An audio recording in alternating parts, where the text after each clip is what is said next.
Hello Internet, I am the hero of Julios, again with another One Piece chapter summary.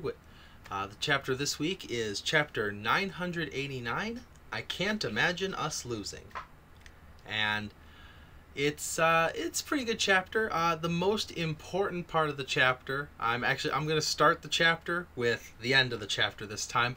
The Straw Hats are finally back together. It's nice to finally see after so many chapters, because yeah, they've been sort of all back together, but not really, because even when the main crew was together, Luffy was still in Udon prison, and you had like Zoro off doing something, Sanji off doing something. So we finally have the big panning shot we've all been waiting for. Two nice sized panels worth of the Straw Hats all standing together, looking super cool. So I'm just happy. I'm glad they're together again. So they're ready to kick butt. It seems like it's going to be the crew versus Big Mom while Luffy tries to make his way up to Kaido. So, without further ado, let's go back to the beginning of the chapter. So, we had another cover story.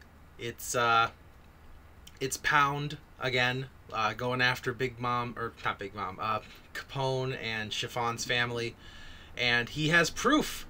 He apparently kept a locket where he somehow, when getting kicked out, he had a camera on him, or not a camera. He had the little transponder snails that take the photos. He took a photo, and he's got this tiny little image of Lola and Chiffon as babies. So with that, that's gonna be his ironclad proof that I'm your dad. I'm assuming it's gonna work because these cover stories tend to have a happy ending for the good characters.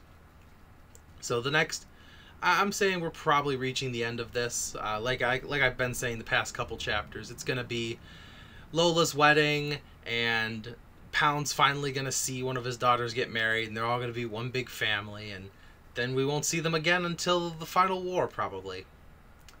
So, continuing on, we go inside the chapter where Big Mom is on the ground. She just got hit by Frankie, and Nami's thanking him for saving her life.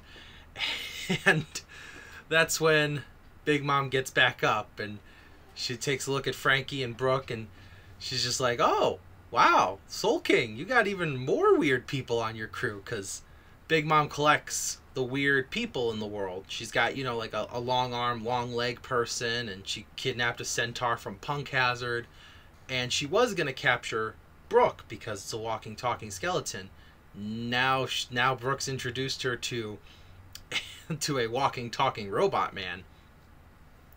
So Frankie, being Frankie, basically just says, hey, I'm not ready to, you're not going to take me down. And he puts his hands together and he gets ready to shoot the radical beam. And Nami tells him, hey, we should be running. This is Big Mom we're talking about. And Frankie responds with, whoa, we're trying to make Luffy the king of the pirates. We can't, back down to anyone. So, as he's charging his beam, suddenly bursting through the wall are 3 of the numbers.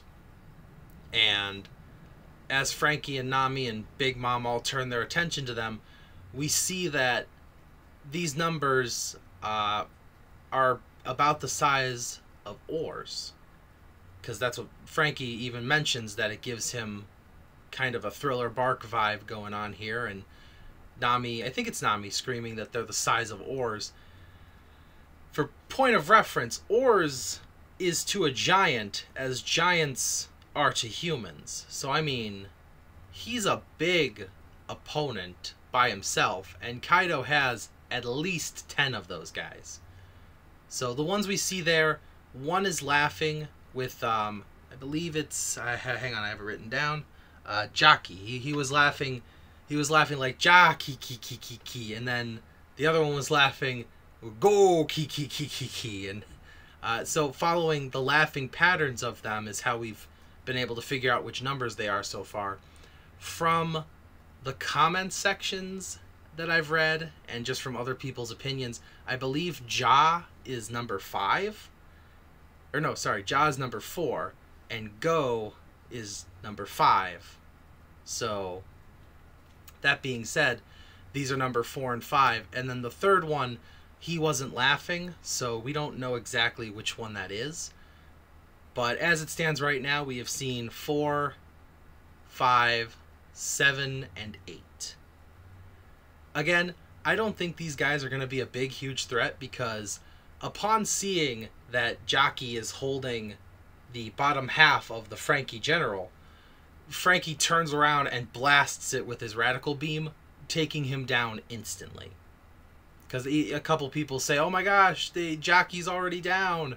So the Straw Hats don't need to team up to defeat an ore-sized person like they used to. I mean, we saw back in Fishman Island when Sanji and Jinbei were all it took to take down Watatsumi, and he was even bigger than Oars, because he was like a giant. He was like a half giant, half fishman, but he was also a fugu fishman, which can inflate themselves. So not only was he a giant, but he could become a giant. So this is a good indicator for whether or not Sanwon Wolf of Blackbeard's crew is going to be a big problem.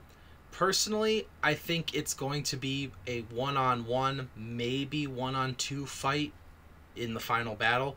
That all depends on the size of the crews when Blackbeard and Luffy finally clash. But I'm starting to digress. So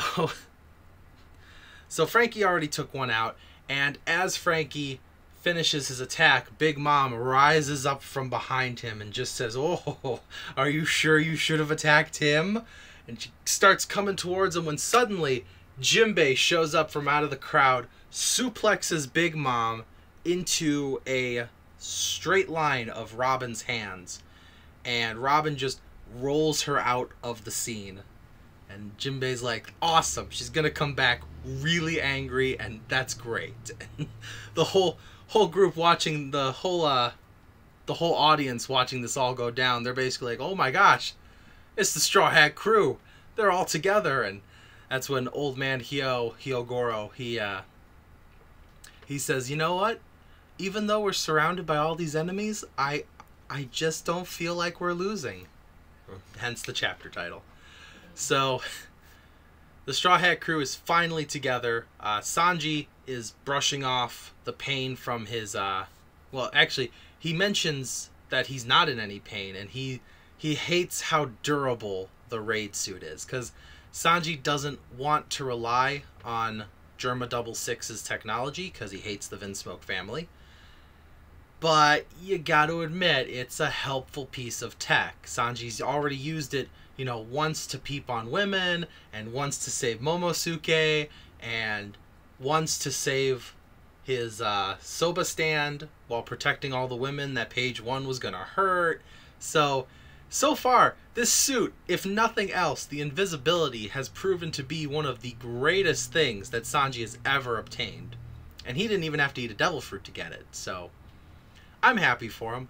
I hope that he either grows to become okay with the raid suit, or better yet, gives the raid suit to Frankie and Usopp to work on and improve. Because if they can make it look more Straw Hat Pirate-esque as opposed to Germa 66, Sanji may be more comfortable wearing it in the future. Just like how Usopp's been constantly working on Nami's climactic so that it's all the way up to the sorcery tack now. Or sorcery baton? I'll look up the exact name and put it right here.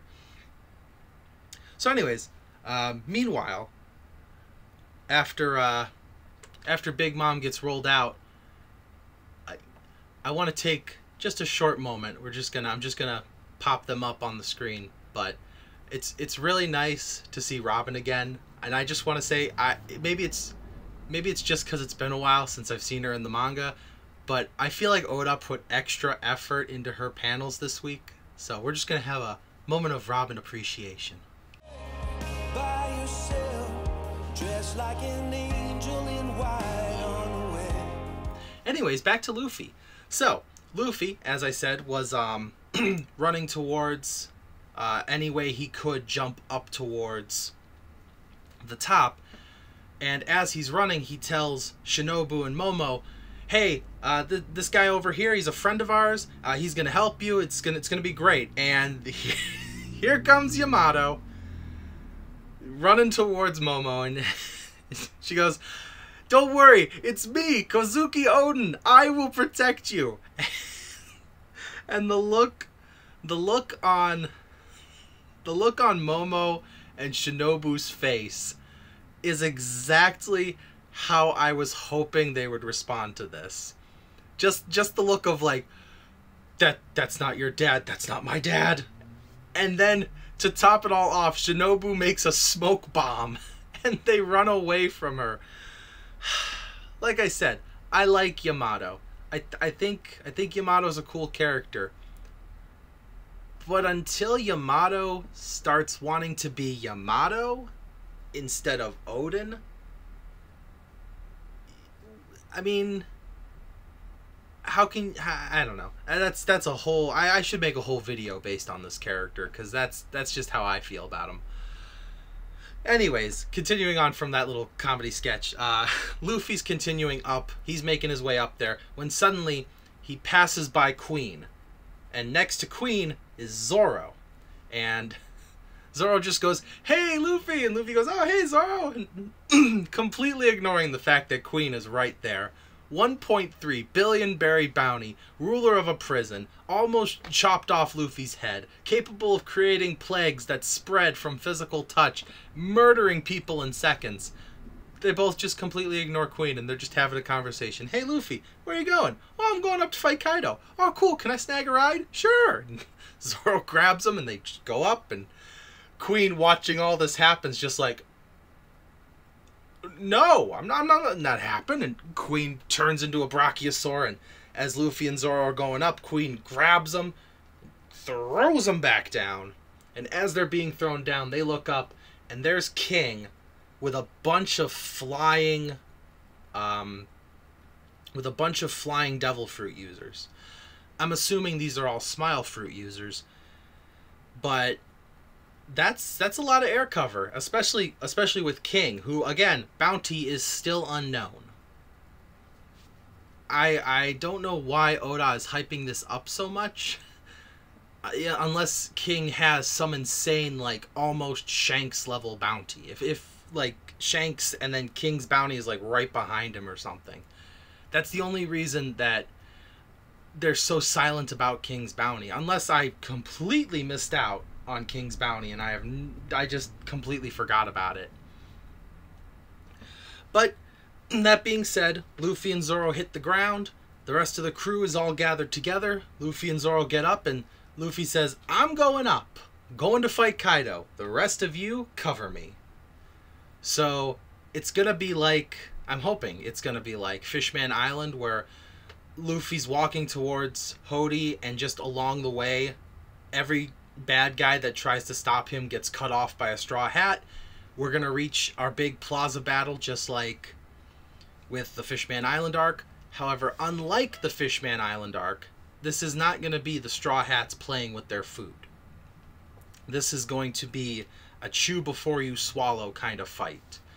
I'm hoping Nami gets a big opponent. I'm hoping Robin gets a big opponent. I really want Usopp and Brook to have good fights. And I mean, I want them all to have great fights.